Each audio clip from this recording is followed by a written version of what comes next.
Hi, welcome to What Happens Next from Shreyanagarajansingh Arts Development Consultancy. My name is Sreenag. I'm an architectural photographer based in Chennai. And today we'll be speaking to Sriram Ganapathi and Siddarth from KSM Architecture. KSM Architecture is an award-winning architecture firm based in Chennai. I've known them for a good 6-7 years now, and we worked together a number of times, and I've always enjoyed my conversations with them.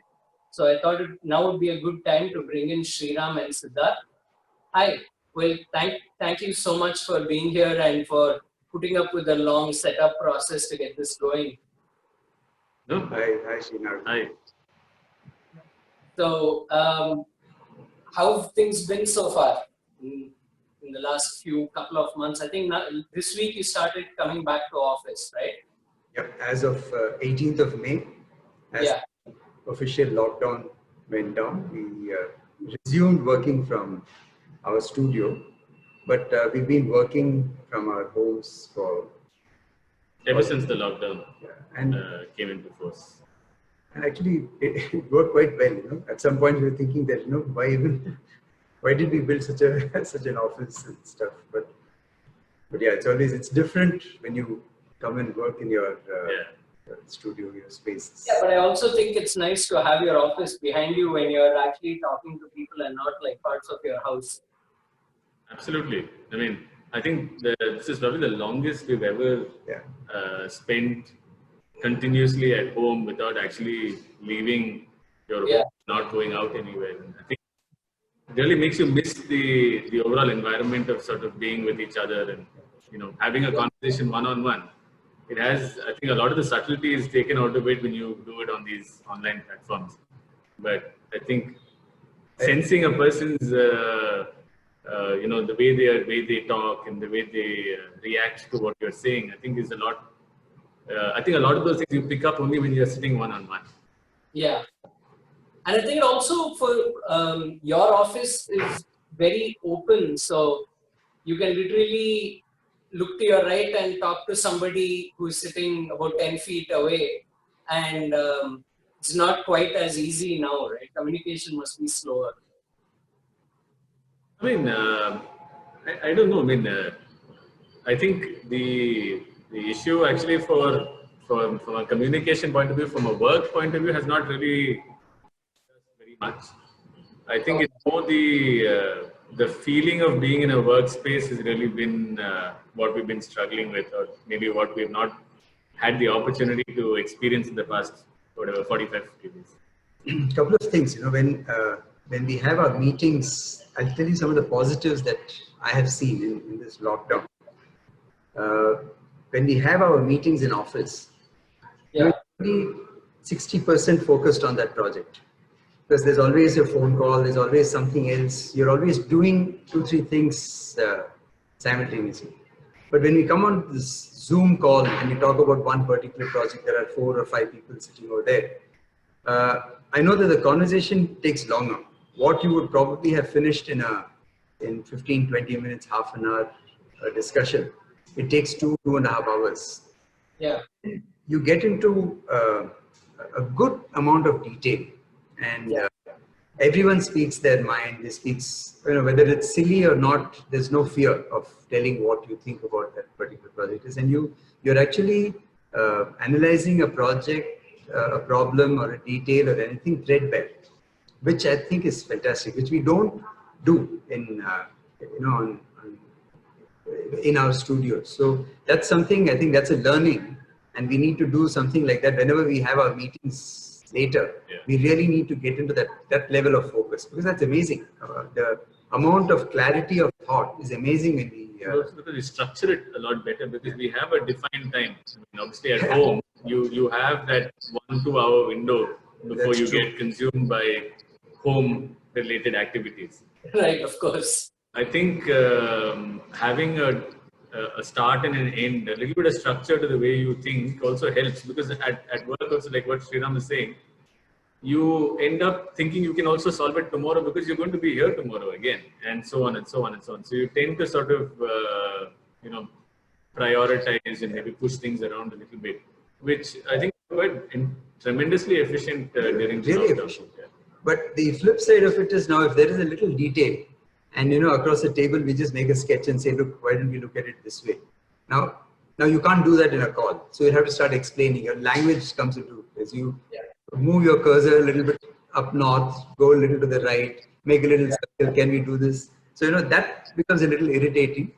But I think there are both sides to it. But we need to just pick the best of what we have experienced the last 2 months.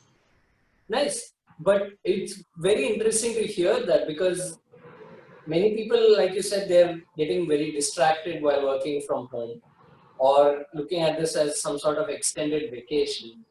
But it's nice to see that efficient work is happening. And you were also telling me that you've been able to do full project proposals and things like that without ever meeting, right?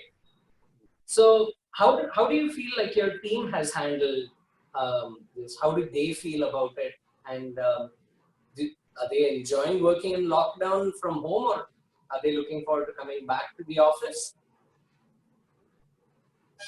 I think, as a team, I think one thing we've been doing consistently is we've been in touch with everyone through the week. We've not sort of lost contact with each other. So I think being in touch with each other throughout this lockdown period has really helped, not only from a work perspective, but just to keep the morale a little bit on the higher side. Because everybody obviously has some amount of fear that that some of these cases are coming close to their houses and various other worries that they've been having. So I think constant conversation, a lot of these Zoom calls, a lot of calls, we just not talking about projects, but we just speaking to everybody, just hearing their voices, sort of everybody's voices. It just helps boost the morale. Yeah, and we spoke about what we have cooked. I've become a very good cook now.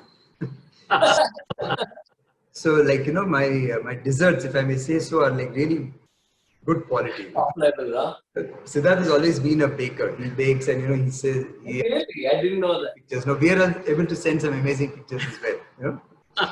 So we speak about how did you make that paneer dish and how did you. Yeah. So it's nothing to do with work necessarily. Yeah. We had some interesting calls. Yeah, well, at least when it comes to your baking and cooking, it will be. I think now I know what to look forward to next time I come and meet you guys. Yeah. So let me ask you something else. See the lockdown fully came into effect there was a bit of a lull before the lockdown came into effect when we realized that the coronavirus was starting to spread, right? Did that give you any time to prepare for how to work for the next few couple of weeks or next few months or however it looked at that time? Well, not really. We didn't really have much time because I think the schools were closed on 16th or 17th of March. Right. And by 18th of March, we decided we'd close as well because 75-80% of our staff we use public transport. Correct. So people on buses, trains, and metro, we felt it would be an unnecessary risk. So they just went. So we just had a couple of days. If I recall, it was a Wednesday. Yeah. So we went on that Monday, and then we were already speaking about it the previous week. And then on Monday we came in, and then we said that those of you who, if you feel that you would like to work from home, please take your work home. So the projects, every one of us work has always been uniformly distributed across every individual. So the files required for working, and every project has its own deadlines which everyone is aware of. So they took the necessary stuff and they went. There are also a few of us who are close by, near the office, so we can always come in, and if there is any file or anything that has been missed out, they could always say, please come and send it across, things like that. So, we did manage quite, I would say. It was not a big challenge. Okay. So, I think we didn't have to prepare so much, but then we did reasonably well. It was not so. Okay.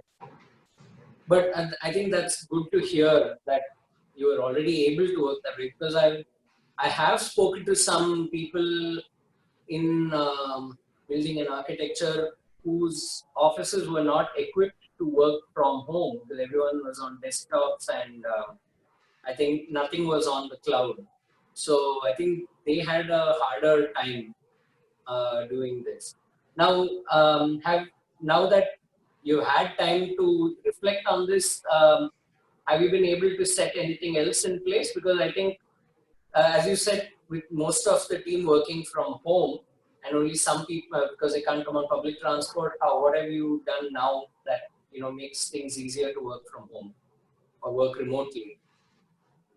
Yeah, I mean, we are looking at transitioning from a physical storage to a cloud storage, which, I mean, we've been talking about it for a very long time. We haven't found the, or we haven't had the initiative or the right push to do it so far. Okay. Actually, all our stuff from the server has always been backed up online. And Okay. we told the service provider that converting that backup into an online storage system is quite simple. So we intend to do that. Probably once the service provider can engage himself to do it. I think in the coming week we intend to go completely on the cloud. Okay. We probably need to do it also because I'm not sure how soon we'll be able to use our public transport. That's a huge challenge by itself. So those who are entirely reliant on public transport and they need to work. So then I think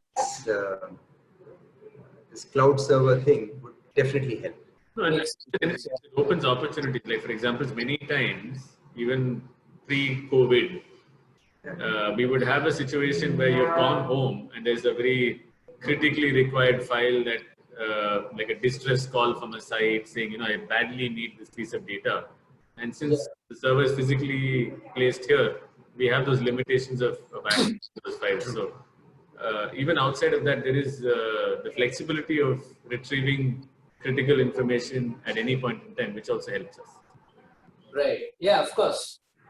And so when you've been working in this way, how has it been dealing with clients? Have they been, I assume by now people must be getting impatient to get work, moving forward again, projects and things like that. And I think only now, I suppose some projects have started work again, right?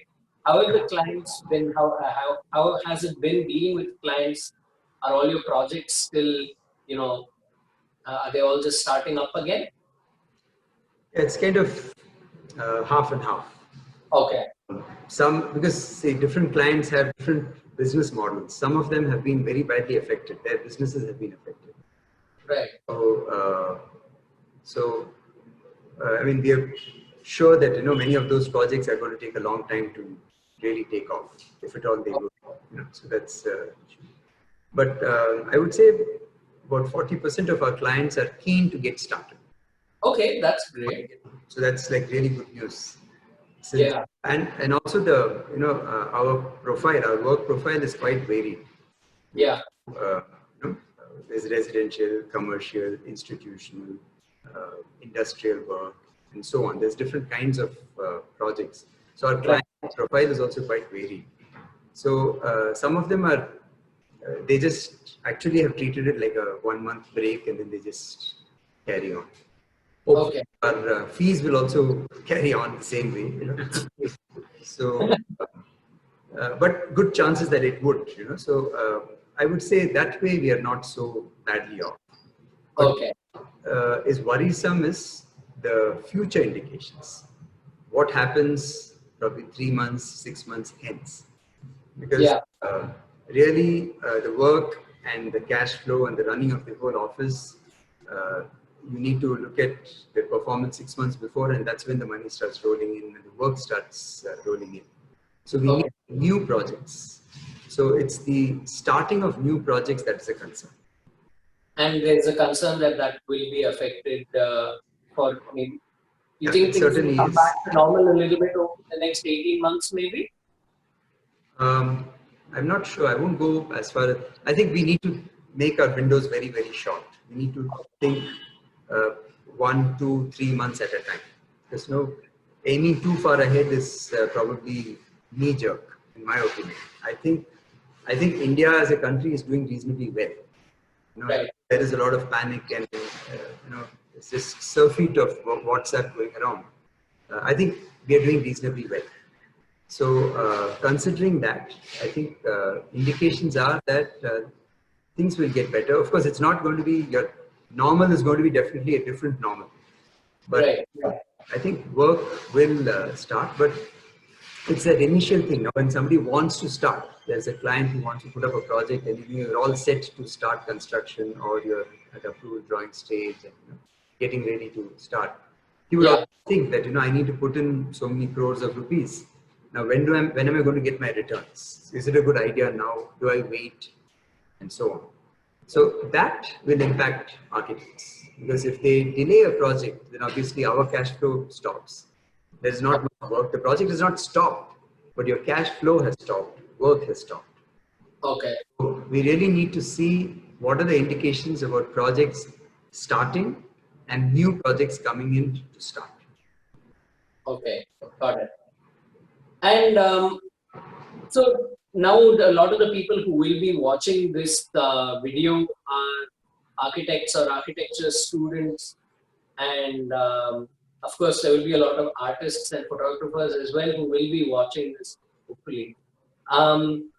Is there anything that you have learned from this that you feel you can pass on in terms of what sort of a working style people need to adopt, at least for the short term, like you said, the next 3 to 6 months maybe?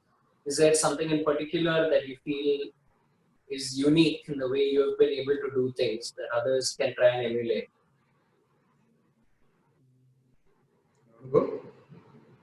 I mean, I don't see change being so drastic that we are going to change the way we actually work. But I think a lot of structure can be brought to the architectural profession in general, because construction, architectural organizations, we're all a part of the same ecosystem, which is reasonably unstructured. Right. For example, meetings and a lot of the way the whole process flow of construction and design is a little bit unstructured. There's a lot of back and forth, 2 steps forward, 5 steps back, and so on. So I think it's a good time to sort of invest in some thinking on structuring yourself, structuring the way you do your work. It's not necessarily ideas and thoughts that are always at the forefront of this time. I think the way you organize yourself, the way you structure the way you execute your work is probably something that is going to improve your efficiency, and that improved efficiency can have a good lasting effect on the way you carry forward your project. So I think we have realized it. We've never done, like we said, a presentation, a huge presentation for a large institutional project was completed completely on virtual platforms, and we were skeptical about how the result would be, but it was outstanding because we had the right systems in place. Everybody knew what role they were going to play, and I think we were actually very surprised that the end result was far better than what we had imagined. So maybe to some extent you can think of it as being physically present at workplace is not necessarily the deciding factor of how the result might be. Maybe the result would have been different, but it's not necessarily the key deciding factor. Yeah. And also, I'll just add from a practical standpoint, I think I would say that, we need to be more frugal now. We don't know how long this slowdown, I'm not calling it lockdown anymore, I'm just talking about slowdown in business. I don't know how long it's going to last. So it's a good idea to be, just skin and bones, cut the fat, stay as humble as you can. And, now that no one's eating out, I think there's a whole lot of cutting of fat that's happening in any case. So, the thing is, I think we need to really trim down. So for young architects, yes, this is a difficult first 3 to 6 months. I know, and we are not a very well-paid profession. That's the sad truth. You know? And however much we keep trying to say we must get paid better, it's a circle, cycle, and we really need to improve things. But having said that, I think we need to tide this period. Finances are going to be tough, so we need to be far more frugal with what we do. Cut all unnecessary waste, and only do what you really have to do. So yeah, that's. I think that's applicable to anyone in whichever field of work they're in. Cutting the fat right now, I think, is the first thing everyone should do, right? So let me also ask you about what you feel may be something that architects can do going forward, at least not in the distant future again. But I'm assuming since you must be having a lot of clients whom you have made offices for and things like that, is there anything that can be done for them to manage their space better with social distancing right now? And then, of course, things can hopefully come back to normal in a little while. How do you suggest people can space manage while still making their space look good? For especially when they are going to also be doing video calls and you can see your office in the background, right? So manage both the aesthetic and the practical and safe aspects of it. Yeah, I mean, in my view, Sreenag, is that social distancing is only a temporary phenomenon. Right. It is against human psychology to stand 10 feet, 15 feet away from each other and have a conversation. I think it's unnatural. So it is something that's definitely going to be followed. There's going to be a hangover of this social distancing for a certain period of time until this pandemic is controlled or at least brought into some sense. And I don't think the immediate translation of those kind of behaviors are going to necessarily filter into architectural design immediately. There might be certain typologies of buildings, maybe like schools. Yeah. Where maybe there is a requirement for children to be spaced further apart. Maybe classroom sizes might have lesser number of children in them and things like that. But I don't see it greatly having an impact on space design immediately. But it is definitely something that has to be followed from a protocol point of view, from a SOP point of view, where certain things have to be followed before children get into school and so on, so that the perimeter of the school is kept safe from such kind of attacks from viruses and stuff like that. There will be changes in design thinking, but I don't think it's going to be like a sea change in design. I think we have to be sensitive to this pandemic thing, and if it has happened once, it can always happen again. And see, viruses have been as old as man has been. Ever since man started, there have been viruses. And I'm told, thanks to so much of WhatsApp education we've been having, there are only 2 viruses that we have actually been able to eradicate completely. Smallpox being one of them, and another thing for cattle. All the other thousands of viruses still exist. So we will coexist. So so that's not going to change the way we live. Man is a social animal. We have to live together. So we have to be sensitive to these indications that we have, the new indications that we have. But like Siddarth says, we'll have to take precautions. So and different spaces, schools is one thing. Now I can't imagine that I would ever be going to a cinema theater with my family and watching a movie. for instance, at least in the next year or two, right? So that is a business, that is probably a building typology that is going to be affected. Immediately it's going to be affected. So that needs a lot of thinking on how it can kick back. So I can't say that, hereafter there are not going to be any more cinema halls ever. Yeah. I don't think so.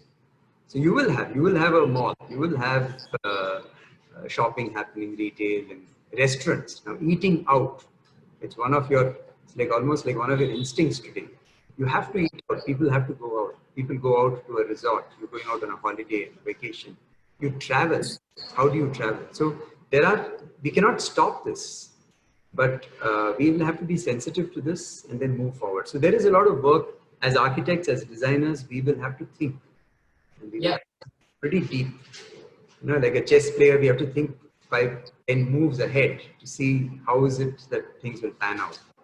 And they are impractical. Everything costs money. It's easy to say just disinfect the whole place. Now, who's going to pay that money for that? You need to recover all what has been spent. So the economics, the commerce of the whole thing, the societal pressures. There's a whole lot of things. I think it's a good time for us to sit down and reflect and think. For young architects, young professionals, another piece of advice is this is a good time for skill building. Right. Do things that you never had the time to do. Go ahead and spend as much of time as you can, learn new software, learn new skills, which can help in your profession. For architects, it's always a good idea if you want to improve on your sketching skills, drawing skills. There's so many superb software available. Do some skill building now, so that you are more employable when the time comes. And work will definitely be there. In my opinion, I think there's going to be a lot of what's the word? I mean, it's like refurbishment of spaces. There's going to be a lot of built space, and people say, I want to redo this for this kind of an activity. I want to convert this hall into a school. I want to make it a learning center. I want to have a small exhibition. I want to convert this into a small home, studio apartment, multiple studios. So many things. So I think that is going to happen, and so which means a fair amount of interior related work might happen. So which means some amount of technology for that, material, knockdown furniture that has to come in. So modularity of components. People can start thinking in these lines, and creative people will always come up with something new, and some good idea which is efficient can take you really far. So I'm saying people work on ideas, do skill building. These are the things that you need to do. There's no point in just sitting down and lamenting, say, oh God, what is going to happen? I mean, do what you can do right now. Wherever you are, your mind is with you. So use it. And since Shreya will be sharing this particular interview with more people from the arts and performance background, I think this applies very much to them, where skill building is important for everyone. In fact, a couple of people who interned with me were asking me what they can also do what they can do with their photography while there are absolutely no shoots going on. And the only thing that I could think to tell is that they need to start getting technically stronger. Anyone can get stronger. I mean, how much ever strong you think you are, there is still more to learn, right? And so I think we're coming up to the end. Is there anything that you have been working on that is unique during the time that you've not been coming to office? Has there been something new that you guys have been working on? I mean, like I said, my cooking has become very good. And I've become a fantastic carom player. I'm incredible now. Okay. But I think we've spent a lot of time with family, and Okay.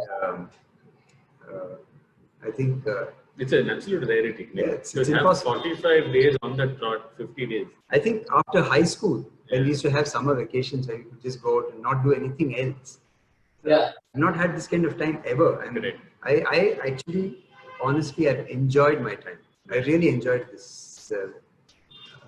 Yeah. Because the worry of finances, running the office, paying salaries, running the business is one thing. But if you set that apart, I think the quality of time we've had has been amazing. Correct. Okay, and I think that's a good positive note on which to end this interview. Thank you so much, both of you, Sriram and Siddarth. Thank you so much for doing this. And I know I sent you guys a long list of instructions of how you can set up the cameras and the lights and everything. And I'm glad we were able to do this. Clearly, this is a skill building that we can do. We could have done. Yeah, why not? I'll help you set up lights in your office so you can do more presentations. Yeah, why not? Yeah. Okay. Thanks very much. And thank you everyone for watching. You can follow KSM Architecture on Instagram at KSM Architecture for more interviews with artists, creative people, performers, or photographers. You can also follow at shreyanagarajansingh